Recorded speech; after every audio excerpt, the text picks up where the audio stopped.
اس بچے کے آنسو کو دیکھا، کہا بیٹا کیا بات ہے، تم کیوں رو رہے ہو؟ اس بچے نے کہا میرا باپ کتنا ظالم ہے، مجھے مدرسے میں بھیج دیا لیکن صبح سے شام ہو گیا، شام سے صبح ہو گیا، صبح سے شام ہو چکا ہے، اب تک میرے باپ نے کوئی کھانے کا انتظام نہیں کیا، بھوک بھوک تڑپ رہا ہوں، خدا کا کلام پڑھ رہا ہوں، میرا استاذ بھی ایسے ہی صرف پڑھا رہا ہے۔ اس بوڑھی ماں نے اس وقت ہاتھ اٹھایا اور خدا کے سامنے دست بست عرض کر کے دعائیں کی، اے اللہ آج تو نے میری دعا قبول کر لی، اور کہا کہ بیٹا جب تک جس سال تک تم یہاں پڑھو گے، پڑھنا تمہارا کام ہے، کھلانے کی ذمہ داری میرا کام ہے۔ میری ماں اور بہنیں غور سے سنیں، وہ بچہ حافظ قرآن ہو جاتا ہے، خوشی میں جھوم اٹھتا ہے، مدرسے سے کودتے ہوئے نکلتا ہے، اس ماں کے پاس جا رہا ہے جس ماں کے پاس صبح و شام رات بیٹھ کر کے ایک پلیٹ میں کھانا کھا رہا تھا، وہ ماں کھانا کھلا رہی تھی، وہاں جا رہا ہے، دیکھتا ہے کہ لوگوں کا مجمع ہے، بھیڑ بھاڑ ہے، آہو بکا ہے، لوگ رو رہے ہیں۔ اس بچے نے پوچھا کیا ماجرا ہے؟ کہا وہ ماں جو تمہیں کھانا کھلاتی تھی آج اس کا انتقال ہو گیا،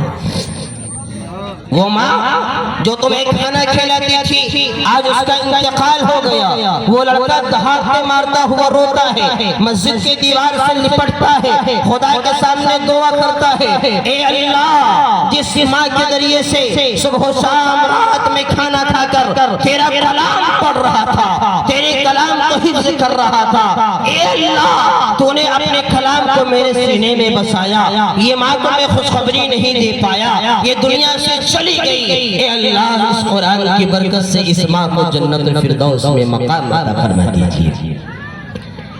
اس کا انتقال ہوا، تدفین کا عمل آیا، سہیلیوں کے خواب میں آتی ہے، پوچھتی ہے کیا حال ہے؟ اس بوڑھی اماں کہتی ہے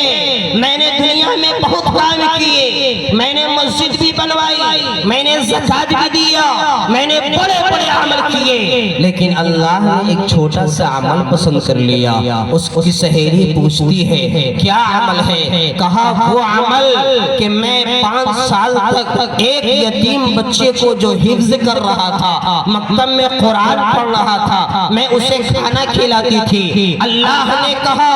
اے عورت دنیا میں تو نے بہت بڑا کام کیا، لیکن یاد رکھنا تمام کام تمہارے دکھلاوے تھے، ریاکاری اس میں بھرا ہوا تھا، اس لیے میں تمام عمل کو تم ٹوکری بنا کر کے تمہارے سامنے میں نے پھینک دیا، لیکن چھوٹا عمل تو نے عمل کیا تھا، آج اس کے بدلے میں میں نے تمہیں بخش دیا۔ وہ بوڑھی امی کہتی ہے اے اللہ وہ کون سا عمل ہے؟ وہ کہ اللہ رب العزت کی طرف سے آواز آئی اے بوڑھی شخص وہ عمل